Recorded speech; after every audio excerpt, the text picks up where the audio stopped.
Tonight, from Raymond James Stadium in Tampa, Florida,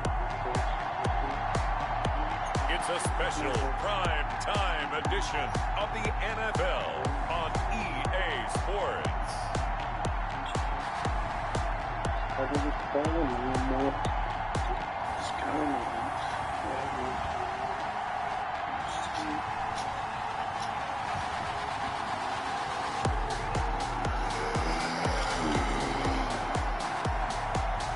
We'll see Tom Brady and the Tampa Bay Buccaneers. I kind of want to start like a fucking podcast or some shit just for fun. Some fit to do. Downtown Tampa's the Raymond James Stadium. You have more than one.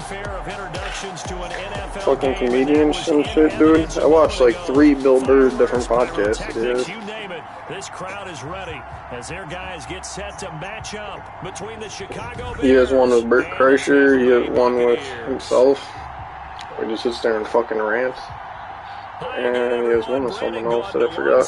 Charles Davis and Charles, you take a look at this Buccaneer ball club. But I watched like 3 different ones of Bert though too. They all have a bunch. The only person that has one podcast and only one podcast is like Joe Rogan. Meanwhile, for our visitors, the Bears, they too were winners last time out, so something's got to give here. I love it when both teams come in off of wins. Great mindsets. Bert Usually leads to a really well played game. I think Bert's like the only fucking dude I've actually laughed at besides like obviously the fucking goats. Like, Tom Segura is not funny. He likes him too. I don't know, but that shit is funny to me. And I thought in last week's game, he found a way to. He was making fun of dead dogs and shit. Like in person, it's different. It would be funny in person, but you gotta be really good to laugh at a fucking TV. Ooh, first play fumble. Ooh, let's go. Got hitters on my team. So the defense forces the fumble, they get the score, and a guy on defense becoming offensive there, Charles. And you know, I have no part of it. Any guy on defense loves to pick up the ball and have it in his hands and try and score himself. In this case, that's exactly what happened. Honestly, you shouldn't even be fucking playing some Steve shit right there. Not gonna lie. So here's the kickoff now as they'll get it again following that fumble return for a score. I'm just saying, if Steve was doing this, you would be saying that Steve's acting like a fucking dickhead. David Montgomery ready to take the field for the Bears' next possession. He's probably a little angry at himself. It was his fumble, obviously, a moment ago that led to the stupid score touchdown that has him down early. And now we find out about the psychology aspect of being a coach. So they're just trying to prove my point? Just happened. The game immediately. Others say, you know something? Let's feed him the ball again next series and see if he's going to be able to atone for it. Let's see what they decide to do. It's a 6-yard loss on the play. Following the penalty, Montgomery, a good gain of 9 before he's brought down at the 28. Charles, they won last week despite him not running the ball. Because he would change it back. He just thought it was funny fucking with people. Because as you noted, last week they didn't have to. Still won the ball game. They leaned on other people to give them the yardage that they needed, but they really want him to be that guy, and that's what they're doing early in this game. Back-to-back good plays have them on the move on first down. Out of the gun, Trubisky. Okay, Mitch Trubisky's throwing thoughts today. The 35, he'll be dropped a yard or two shy of the 30. A gain of 15 more there, and they're on a roll. It's another first down. From the gun, it's Trubisky. That's complete to Mooney. And this will leave him a yard short. Nice pick. Really did mess with that. On first down. It's a gain of 9. Give him 9 there on the first down completion. Fired that one in there, able to make connection on a nice in route. With those faster passes and they're going that fast, any hesitation as a quarterback that the deflection, if you miss, might be bigger and lead to an interception? Yeah, and the deflection works both ways. Maybe a defender gets a hand in the way and it pops in the air. And sometimes you throw it so hard your receiver can't handle it, and he pops it up in the air for the defenders to grab as well. But a moot point there as they were able to connect. gain of 5. All right, Brand, I know we're in the early going here, but those kind of runs, they're going to open up a world of opportunities for this offense going forward. First down, they run again. Here's Montgomery. He gets it forward for 4, maybe 5, but the flags fly. And this one could be coming back.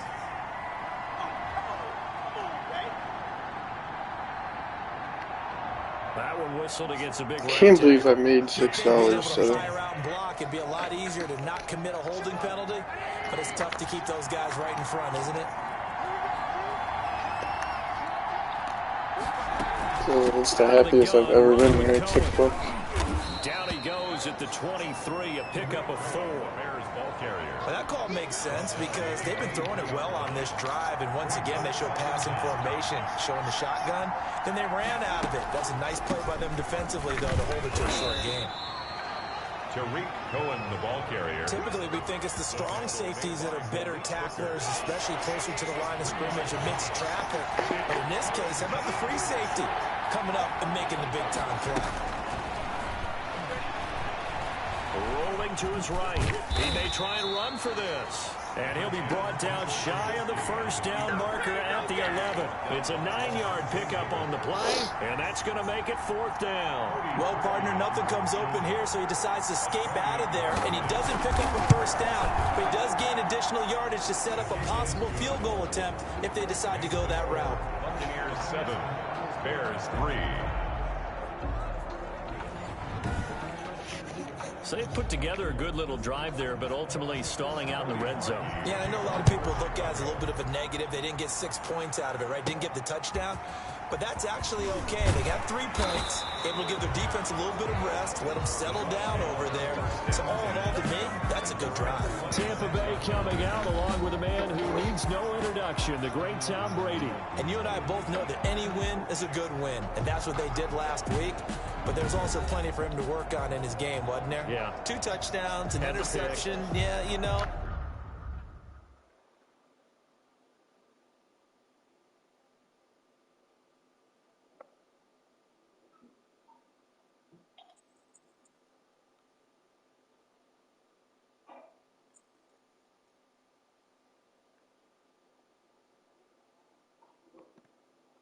He wants to increase that a little bit in terms of ratio. But first and foremost, they did win the game. Brady going to bring the Bucs up with a 1st and 10 at their own 26. There's Ronald Jones, first carry for the USC man. And he'll go down right at the 30-yard line. I kind of wish this dude would have got the running back apprentice. Finding the end zone 3 different times. Is it possible that you're really underselling it?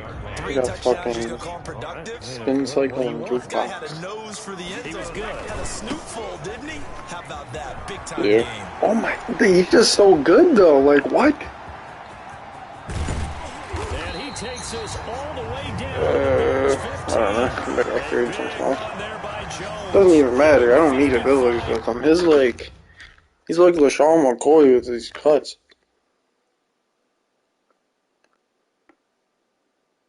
Like the cut this quick. I really should have made tackle. Yards on the ground. A real field flipper there as all of a sudden they've got a first down in the red zone. Brady going to fake. I'm ready for next season. I got fucking Joe Burrow coming. This is caught.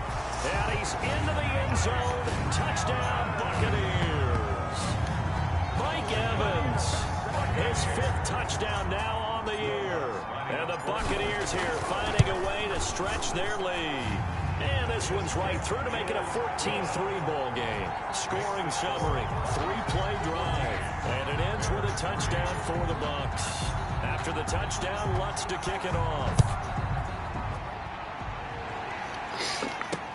That's fielded on the back line of the end zone. And it'll come out to the 25 as he will not attempt to return. And now Chicago getting ready to go as they take the field. And tough to win games if you're going field goal, field goal, field goal here. They got field goal last time. Now they'll be looking for a touchdown. Oh, Because, as you noted, field goal way of doing it makes it that much harder and puts more in. Bigger chunks. We'll see if they can get the score. Here's a throw right side taken in by his tight end. And I think he's going to go. They're not going to get him.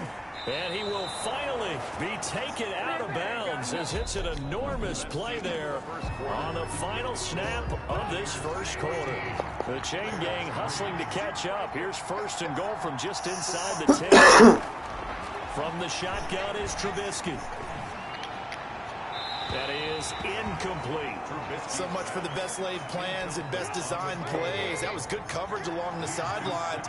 No place for that one to get in there. It sails incomplete. On 2nd down, Montgomery looking for a crease, can't find one. Stopped at the line of scrimmage. No gain on the play there. They're going to need to come up with something better here on 3rd and goal. They've been denied touchdowns in the red zone twice already. Here comes 3rd and goal. And it's caught. And he is in. Touchdown, Chicago. Tyler Kroft. His first touchdown on the year. And the Bears have cut it to within a score. The big fella was the recipient there for that touchdown pass, and it seems like more and more the tight end is the guy you have to worry about most in the passing game. And he's got it. That cuts the lead. It's now 14-10. That time, 75-yard drive, 5 plays. And it culminates in a touchdown for Chicago. Now after the score, it's Parkey on to kick it away. Fielded a couple yards into the end zone. And this will not be returned. It'll come out to the 25.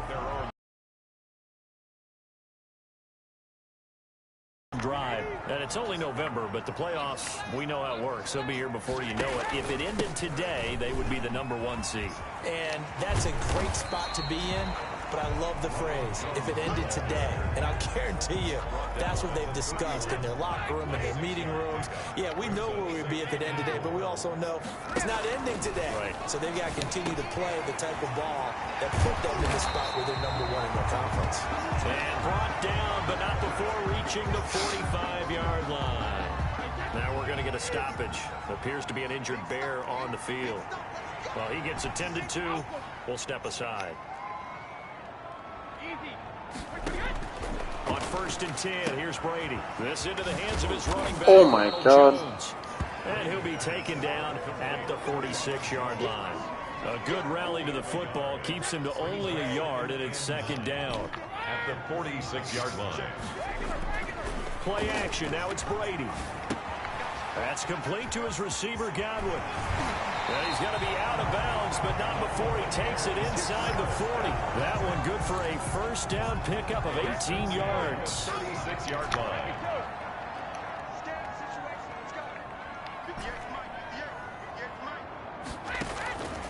Again, they'll throw with Brady. That's complete to his running back, Evans. And he's got this down almost to the 20 before he's dropped.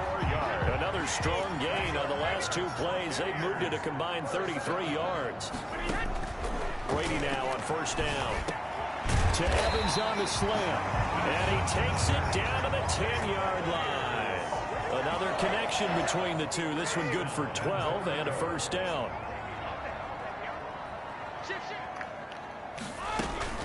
Now Jones. And running room hard to come by here. He gets it down to the 8.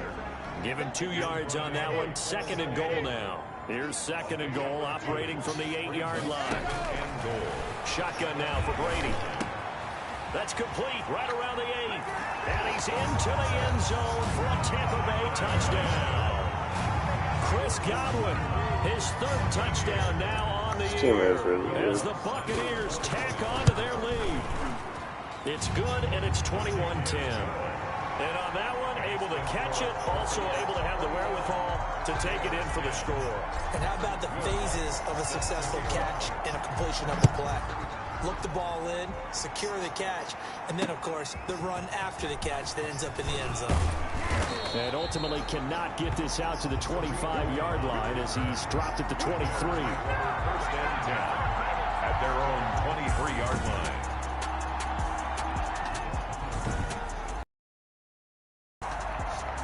The Bears offense ready to go for their next drive. I guess they have to feel a little gratified to at least get on the board last time, but still work to do. No doubt about it.